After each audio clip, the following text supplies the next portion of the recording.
the only other thing I was going to say, since you guys were talking so much about Munich, was like, and this is just a stupid observation, but I just was like looking right now at the filmography. I mean, it is definitely like one of the two best movies that you could say Eric Bana was the lead of. I mean, because he's so underused in Hollywood and he's so good, but he just doesn't get starring roles that much. Yeah, he's one of those guys who, like, I mean, I remember watching Troy and just thinking, when he gets into that fight with Brad Pitt, you're like, I know that he's gonna die, but I want him to win. I really want Eric Bana to win because he's just so likable.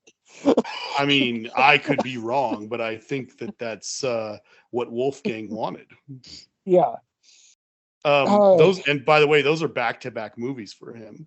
Like I would say, since Troy is a big ensemble film, and considering that he's right there on the cover as big of a character as or as big of a image as Brad Pitt in that on the cover of the movie.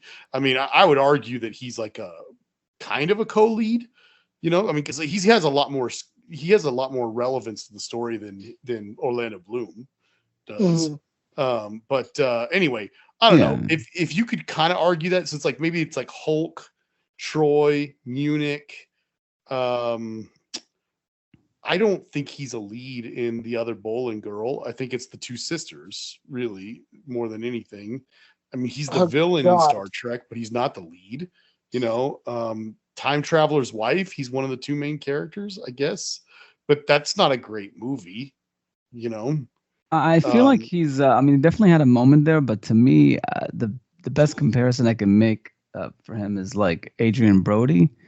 Yes. It's like someone that had like a very big moment, like with the pianist.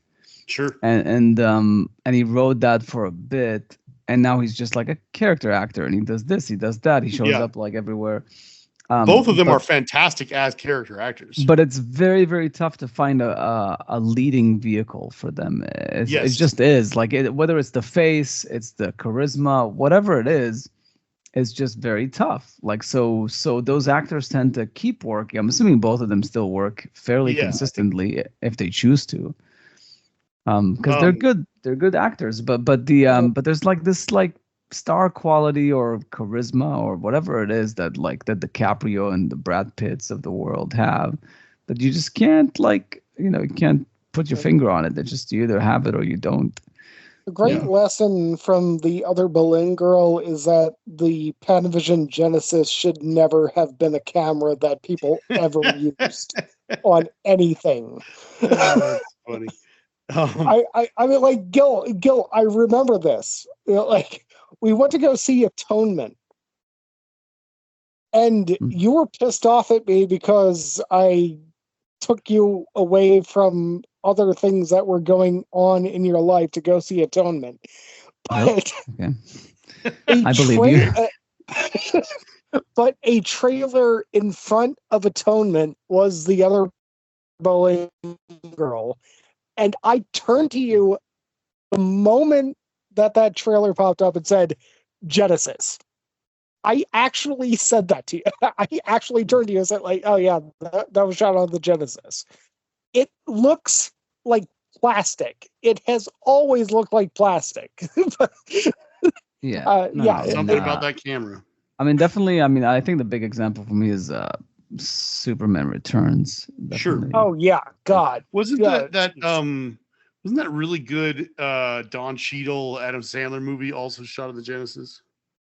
And when I say good, I mean good in Rain Over Me. Good in spite of yeah, that's true. That was a decent movie. That was just looked. How the hell do I remember bad. that was shot on the Genesis? That came out. I only remember because of our conversations with you.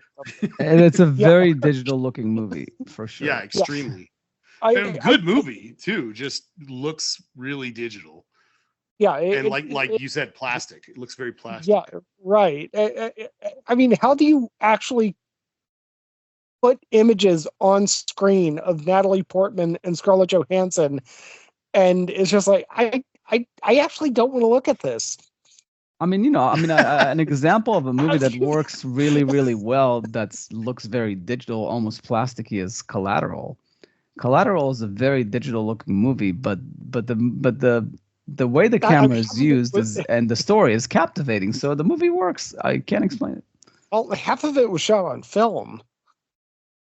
Yeah, that's true, but the digital stuff looks horrible. Like it looks very digital, but it works. Same thing with like when they shot the XL2, whatever the 28 hours later. What was the Cillian Murphy, the Danny 28 Boyle? days later. 28 days, was it? Like, yeah, the first one, the one that they shot. 28 days later, then there was 28 weeks, and we're about to get 28 years. Yeah, so the 28 days later, that was the one that was shot on the XL2, whatever, that camera that was popular at the time. It looked insanely digital, but it works. So it depends on the movie. Like, you really, but yeah, you don't want to shoot.